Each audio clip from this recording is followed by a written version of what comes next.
Madame, Monsieur, bonsoir. Merci de nous rejoindre. À la une de l'actualité, le Moudjahed Ben Mostafa Ben Aouda Di Ammar est décédé ce lundi à l'âge de 93 ans. Le président de la République, dans un message de condoléances, révèle que l'Algérie a perdu un de ses fils qui ont juré de sacrifier leur vie pour la patrie afin de la libérer de la tyrannie coloniale. On reviendra sur le message présidentiel dans un instant. À suivre également le portrait de Ben Mostafa Ben Aouda Di Ammar, un des derniers survivants du groupe des 22, figure emblématique de la guerre de libération nationale. On parlera de son parcours, de son combat et de son engagement pour l'Algérie. Le général de corps d'armée Ahmed Gaïd Salah était à Ingezem, à Tamanrasset, ce lundi, au deuxième jour de sa visite à la 6e région militaire. Il a notamment rencontré les unités mobilisées au niveau du secteur opérationnel d'Ingezem, à l'instar du 64e bataillon d'infanterie autonome. Et puis on parle également de cette conférence de presse du ministre des Affaires étrangères sahraoui Mohamed Salem Ould Salek, qui a déclaré ce lundi que la République arabe sahraoui démocratique a le droit, conformément aux dispositions de l'acte constitutif de l'Union africaine, de demander l'intervention militaire de l'UA dans le cas où le Maroc refuse la solution pacifique au conflit du Sahara occidental. On l'écoutera également dans ce journal. Voilà pour les titres de l'actualité. Pour commencer d'abord, le président de la République, Abdelaziz Bouteflika, a signé ce lundi, conformément à l'article 91.9 de la Constitution, des décrets présidentiels portant ratification d'accords et de conventions de coopération conclus par l'Algérie avec des partenaires étrangers. C'est ce qu'indique ce lundi un communiqué de la présidence de la République. Le premier décret porte sur l'accord de coopération dans le domaine des transports maritimes entre le gouvernement algérien et le gouvernement italien. Il a été signé le 14 novembre 2012. Le deuxième décret concerne l'accord algéro-français relatif aux échanges des jeunes actifs, signé à Paris le 26 octobre 2015. Trois autres décrets portent sur des conventions entre l'Algérie et le Tchad. La première convention est relative à l'entraide judiciaire en matière civile et commerciale. La deuxième porte sur l'entraide judiciaire en matière pénale, alors que la troisième concerne l'extradition. Les trois conventions algéro-tchadiennes ont été signées à Alger le 7 mars 2016. Et puis un décret présidentiel relatif à l'accord de coopération algéro-malienne dans le domaine de la santé, paraphé à Bamako le 3 novembre 2016, a été également signé par le président de la République. Le dernier décret, on en parle également, signé, porte sur l'accord de siège entre l'Algérie et l'Organisation arabe pour le développement agricole relatif à l'hébergement du bureau régional de cette organisation dans la région du Maghreb arabe et qui a été signé le 26 octobre 2016. L'actualité marquée ce lundi par la disparition du Moudjahed Ben Mostafa Ben Aouda Di Ammar. Il est décédé ce lundi en Belgique des suites d'une longue maladie à l'âge de 93 ans. Né en 1925 à Annaba, Feu Ben Aouda était un militant actif de la Révolution, notamment au sein du mouvement pour le triomphe des libertés démocratiques, le MTLD, et de l'organisation spéciale, l'OS. Il était membre du groupe des 22 qui s'est réuni le 25 juillet 1954 à Al-Madania à Alger pour la préparation du déclenchement de la guerre de libération nationale. La dépouille du Moudjahed Ammar Ben Aouda sera rapatriée mercredi depuis la Belgique. Une cérémonie de recueillement à la mémoire du Moudjahed sera organisée à l'aéroport international Houellebou Boumediene d'Alger avant que la dépouille ne soit acheminée vers Annaba où l'enterrement aura lieu jeudi prochain. Le président de la République, Abdelaziz Bouteflika, a adressé un message de condoléances à la famille du défunt Mostafa Ben Aouda Di Ammar. Dans son message, le président a écrit qu'aujourd'hui, l'Algérie a perdu un de ses fils qui ont juré de sacrifier leur vie pour la patrie, pour libérer leur pays des dignes fils de l'Algérie qui ont bravé la mort face à un ennemi impitoyable qui n'a eu de cesse de détruire et de brûler cette terre sacrée qu'est l'Algérie. L'un de ses fils est le regretté Ammar Ben Aouda, militant du mouvement national, combattant et moudjahed dans les rangs de l'armée de libération et un membre édificateur de l'État algérien moderne. Le président Bouteflika, dans son message, souligne l'engagement sans relâche de Ammar Ben Aouda dans la guerre de libération nationale. Il participa notamment à la réunion du groupe des 22 au congrès de la Soumam ainsi qu'au premier gouvernement provisoire de l'Algérie. Son expérience de militant aux côtés de Zeroud Youssef, de l'Arbi Ben Mhidi, de Mostafa Ben Boulaïd et de tous ces héros qui ont sacrifié leur vie pour notre pays n'est qu'une preuve de plus de la grandeur de ces hommes et ces femmes aussi qui rêvaient de voir leur pays délivré de la tyrannie coloniale. Le président Bouteflika rend hommage à un compagnon d'armes et à une figure emblématique de la famille révolutionnaire qui restera gravée à jamais dans la mémoire nationale de notre pays. Voilà. Voilà donc pour le message du président de la République. Revenons à présent sur le portrait de Ben Mostafa Ben Aouda Di Ammar, un des derniers survivants, je le disais tout à l'heure, du groupe des 22. Il était une figure emblématique de la guerre de libération nationale. La famille révolutionnaire et toute l'Algérie viennent de perdre un héros du pays. Voici son portrait dressé ce soir par Abdelmajid Makassi. Et un travail très dur, il fallait étudier, il fallait apprendre, il fallait sortir en campagne, il fallait se débrouiller des armes, il fallait des tirs, il fallait... C'était quelque chose de très dur, hein, très dur, mais quand même, ça a servi parce qu'on ne fait pas une révolution ou une guerre en chantant. Ben Mostafa Ben Aouda Di Ammar tire sa révérence à l'âge de 93 ans. Né en 1925 à Annaba, Ben Aouda était un militant actif de la Révolution, notamment au sein du mouvement pour le triomphe des libertés démocratiques, le MTLD, et de l'organisation spéciale LOS. Il était un des derniers survivants du groupe des 22, militant indépendantiste algérien, ayant décidé en 1954 le lancement de la lutte armée. Réuni à Alger en juin 1954, un groupe de 22 militants indépendantistes, anciens membres de l'organisation spéciale, démantelé en 1950 par les autorités coloniales françaises, avait décidé du passage à l'action armée, qui sera déclenché le 1er novembre 1954, pour arracher l'indépendance de l'Algérie, un certain 5 juillet 1962. Ils avaient aussi choisi en leur sein, pour diriger la lutte armée, un groupe de 5 personnes rapidement porté à 6, qui allaient devenir les 6 chefs historiques du Front de Libération Nationale. Karim Belkacem, Larbi Ben Mhidi, Mostafa Ben Boulaïd, Rabah Bitat, Mohamed Boudiaf et Mourad Didouche. Durant la Révolution, Ben Aouda était entré en 1957 au Conseil national de la Révolution algérienne et avait notamment été membre à partir de 1958 du commandement opérationnel de l'Armée nationale de libération dans l'est du pays. Ben Aouda avait participé à la phase finale des négociations d'Évian qui allaient déboucher sur l'indépendance de l'Algérie en 1962. Il a ensuite occupé des postes d'attaché militaire au Caire, à Paris et à Tunis et avait été ambassadeur d'Algérie en Libye en 1979.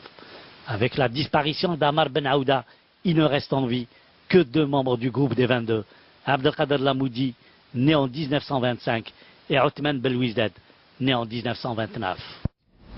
Puis le ministre des Moudjahidines, Taïb Zetouni, s'est rendu ce lundi à Annaba au domicile du Moudjahid Ben Mostafa Ben Aouda, rencontrer la famille du défunt. C'était juste après la cérémonie de commémoration du 56e anniversaire du décès du Moudjahid Ammar Chetaibi. Le ministre des Moudjahidines, des membres de la famille révolutionnaire et des autorités locales ont été reçus par les 2 frères du défunt, Mahmoud et Abdul Malik, ainsi que par les enfants et les petits-enfants du défunt Moudjahid Mostafa Ben Aouda. Inna lillah wa inna ilayhi raji'un.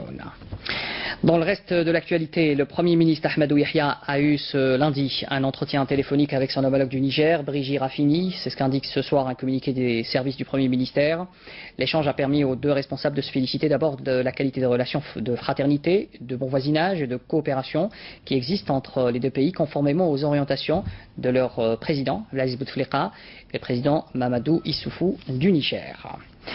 Ahmadou Yahya, Premier ministre, a reçu également Marie-Françoise Marie-Neuly. Elle est directrice du département Maghreb et Malte, Moyen-Orient et Afrique du Nord de la Banque mondiale qui effectue une visite de travail en Algérie.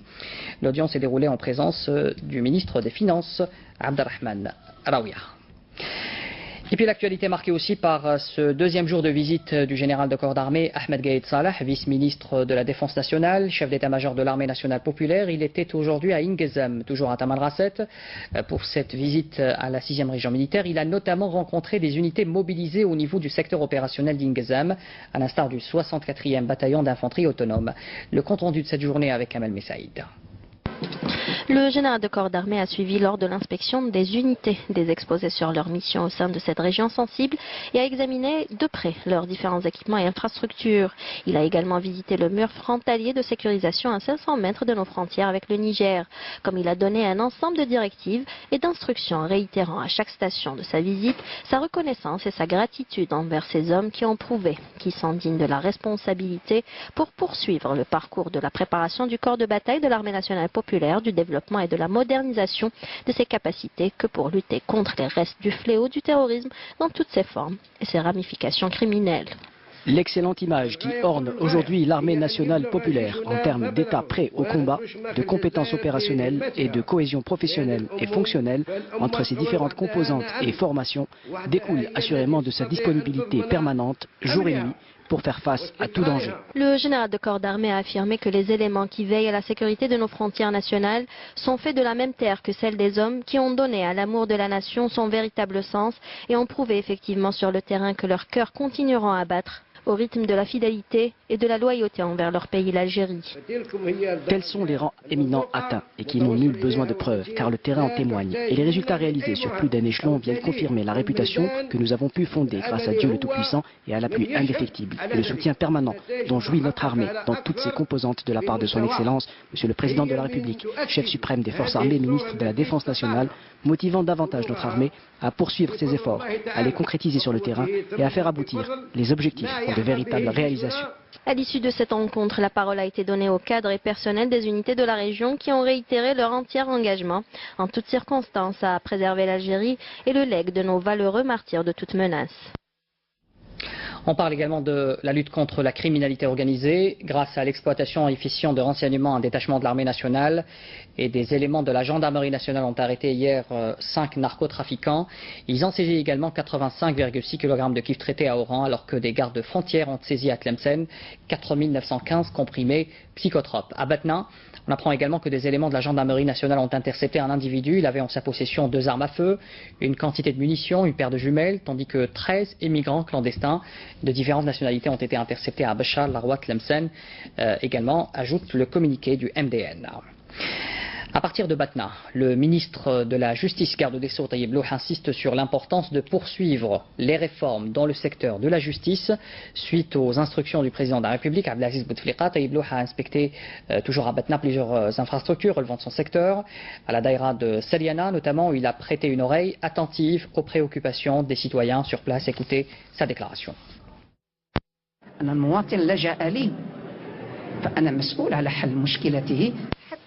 Si un citoyen vient me demander de trouver une solution à ses problèmes, je suis obligé de résoudre ce problème, même si ce n'est pas moi qui l'ai provoqué.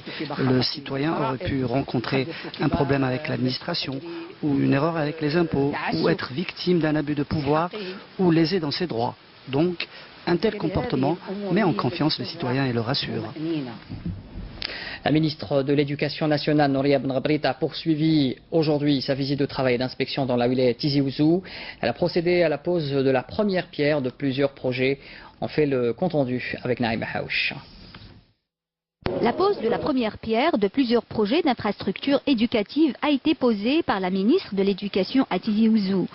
En visite d'inspection dans la wilaya, Nouria Ben Ghabrit s'est également enquis du taux d'avancement des travaux d'autres projets en voie de réalisation. Sur place, la première responsable du secteur ne manquera pas de revenir sur les efforts de l'État et les budgets colossaux alloués au secteur pour le booster et lever le gel concernant certains projets. En effet, on est là pour dégeler la situation et poser aussi la première pierre. Cela prouve que le nombre de projets dans la wilaya de Tizi Ouzou est important. Il reste encore des investissements dans le secteur de l'éducation afin de concrétiser cette dynamique et d'améliorer les conditions de scolarité des enfants. La situation sera encore meilleure avec le soutien de la société civile. وزيادة باش الديناميكية اللي راها موجودة تتجسد أكثر ونحسنوا ظروف تمدرس لكل التلاميذ وكذلك بفضل المجتمع المدني هذا الأمر يزيد يتحسن. Sur les hauteurs d'Abi Youssef à Ain Hammam, la ministre de l'Éducation a inauguré la première édition du concours national de lecture et d'écriture Les plumes de mon pays, Aqlam Biladi. انطلاقا من عين حمام أريد أن أقول À partir d'Ain al-Hammam, je voudrais dire que la première édition des plumes de mon pays, que nous avons baptisée Aqbil 2018, a pour but d'apprendre à lire et à écrire. Notre objectif est que d'ici novembre 2018, les lauréats des 3 paliers seront primés lors du Salon du Livre. في أول نوفمبر 2018 الفائزين على المستوى الابتدائي المتوسط والثانوي وفيما خص le Salon du Livre غادي نعطيهم يعني un prix. La ministre a saisi cette occasion pour rencontrer les cadres locaux de l'éducation et a insisté sur l'intérêt de l'élève qui reste la priorité de la tutelle. À Saïda, la direction de l'industrie et des mines a procédé à l'assainissement du foncier industriel pour relancer l'investissement dans cette wilaya. Car sur place, il faut le dire, de nombreux projets n'ont pas pu voir le jour malgré des mesures de facilitation. Bouchara Bouali. Sur 68 projets prévus dans la zone d'activité industrielle de Ain Lahjar à Saïda, seuls 36 ont été réalisés. C'est le cas par exemple de cette unité de fabrication de panneaux publicitaires et de cette usine de fabrication de produits détergents. On a eu beaucoup de facilitations. On a commencé notre projet en 2016 et au bout d'un an et de 4 mois, sa réalisation a atteint 70%. J'ai lancé un projet de production de 1200 litres d'hypochlorite de sodium par jour. Si certains ont réalisé leur projet ou sont en phase de le faire, d'autres ne l'ont pas encore fait en dépit des facilitations. Pire encore, parfois des habitations ont vu le jour à la place de manufactures. C'est la raison pour laquelle la commission d'investissement compte revoir les contrats. Après 3 mises en demeure, on procédera à la résiliation des contrats de concession. Si les investisseurs ne tiennent pas compte de nos mises en demeure, eh bien on ira en procès. Des mesures ont été prises et des dossiers sont à l'étude. Certains investisseurs se sont rapprochés de la direction de l'industrie et des mines pour se mettre en règle. D'autres ont carrément vendu les assiettes foncières qu'on leur a attribuées et feront donc l'objet de poursuites judiciaires. Avec ces mesures, la direction de l'industrie et des mines de Saïda espère assainir le foncier industriel et le mettre entre les mains d'investisseurs sérieux susceptibles de relancer le secteur. Et on parle également des mécanismes mis au point par l'État en faveur des jeunes, l'investissement dans le domaine de la fabrication de fromage. C'est l'exemple ce soir de cette micro-entreprise créée en 2014 à Boutlilis, dans la wilaya d'Oran, avec le soutien de l'Agence nationale de gestion du microcrédit Angem, Soumia Zawali. Une belle réussite et un fort bel investissement issu des mécanismes mis au point par l'État au profit des jeunes à travers l'Agence nationale de gestion du microcrédit Angem. Cette micro-entreprise qui produit des fromages est située à la daïra de Boutlilis dans la wilaya d'Oran s'emploie à élargir son activité et à améliorer la qualité de ses produits. J'ai contacté l'Angem qui nous a beaucoup aidés et j'ai lancé le projet en 2014 avec 2 employés. Cela fait 4 ans que mon entreprise existe. Nous avons beaucoup évolué. Nous avons même réussi à diversifier nos fromages. Nous produisons aujourd'hui environ 15 sortes de fromages. Ce projet permet en outre aux habitants de la région d'obtenir un emploi. Cela fait 4 ans que je travaille pour cette entreprise car c'est le domaine dans lequel j'ai été formé. Ici, à Boutlilis, nous avons besoin de ce genre d'investissement. Cela fait 3 ans que je travaille ici. Nous produisons différentes sortes de fromages. Grâce à cette entreprise, je suis passé du statut de chômeur à la vie active. Cette micro-entreprise constitue un atout capital pour la ville de Boutlilis qui aspire à développer plus de projets d'investissement pour pouvoir employer le plus grand nombre possible des jeunes de la région. Dans la ville de Tougourt, on tente une expérience particulière dans le domaine agricole. On installe ce qu'on appelle l'agriculture hors sol. C'est tout un complexe agricole qui en fait l'expérience depuis plus de 2 ans avec une production destinée exclusivement à l'export via un partenaire espagnol, Naïma Chekchek. Le complexe agro-industriel de production de légumes à Tougourt, fonctionnant avec des eaux souterraines chaudes de la région, est un complexe que dirige l'Office national d'irrigation et d'adduction des eaux. Il est constitué de 4 unités, dont une pépinière et une unité de serre plastique, s'étalant sur 4 hectares. Dans cette ferme, c'est l'agriculture hors sol qui est privilégiée, inspirée qu'elle est de l'expérience d'une entreprise espagnole. Durant l'étape de la pépinière et de la production, nous veillons à garantir une bonne qualité des plantes qui doivent être saines.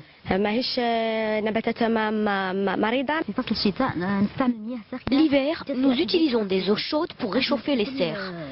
Chaque ligne a 10 tuyaux d'eau chaude secondaire et l'autre, c'est le principal. Donc vous avez les tuyaux secondaires, 5 par là et 5 autres par ici, pour réchauffer la plante et la serre en même temps. Une technicité avec usage d'une eau d'arrosage enrichie en sels minéraux et en matière organique, obtenue dans une unité dédiée au traitement des eaux. La fertilisation هي تزويد النبتة بالأملاح المعدنية والمواد العضوية عن طريق السقي. Bien sûr, نخلطوهم على حساب avec une concentration bien déterminée, على حساب le stade végétatif تاع la plante وعلى حساب les besoins nutritifs تاع la plante. En sus de sa valeur économique, ce complexe agricole est un exemple de développement de l'agriculture et d'utilisation des nouvelles techniques dans ce secteur.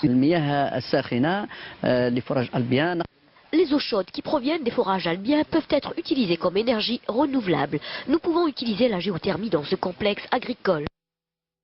Un complexe qui, après 2 ans d'existence, a assuré en cette saison agricole jusqu'à 400 tonnes en produits. Des produits destinés pour l'essentiel à l'export via un partenaire espagnol.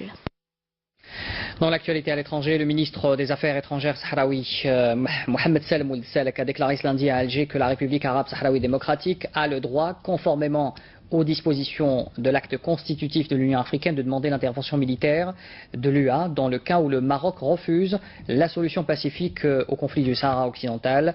C'était lors de cette conférence de presse qu'il a animée au siège de l'ambassade de la RASD à Alger.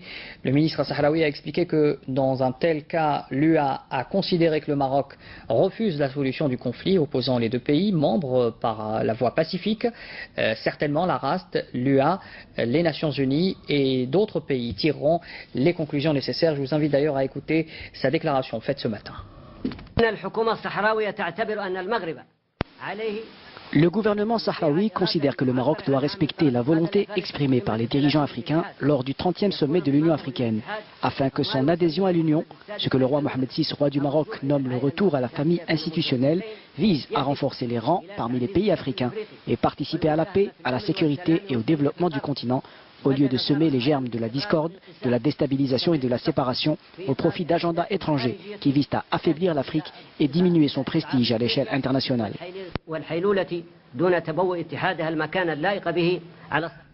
Et sachez que le président sahraoui, secrétaire général du Front Polisario Ibrahim Ghali, a nommé Mohamed El-Wali Aqiq, Premier ministre du gouvernement de la République arabe sahraoui démocratique, en remplacement de Abdelkader Taleb Omar, né en 1950 à l'Ayoun occupé, marié et père de 8 enfants.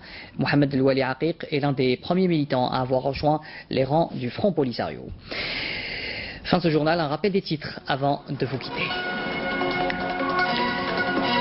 Alors, dans l'actualité, bien sûr, le Moudjahid Ben Mustafa Ben Aouda dit Ammar, décédé ce lundi.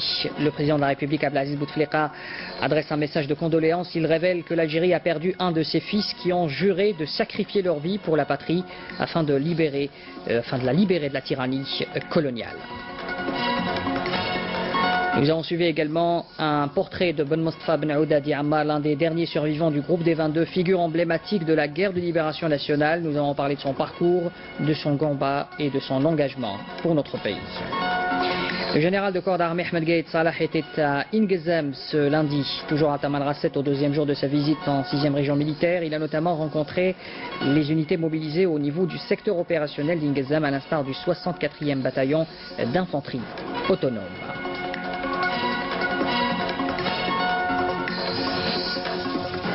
Puis le ministre des Affaires étrangères sahraoui Mohamed Salem Ould Salek a déclaré ce lundi que la République arabe sahraoui démocratique a le droit, conformément aux dispositions de l'acte constitutif de l'Union africaine, de demander l'intervention militaire de l'UA dans le cas où le Maroc refuse la solution pacifique au conflit du Sahara occidental. Nous l'avons également écouté ce soir.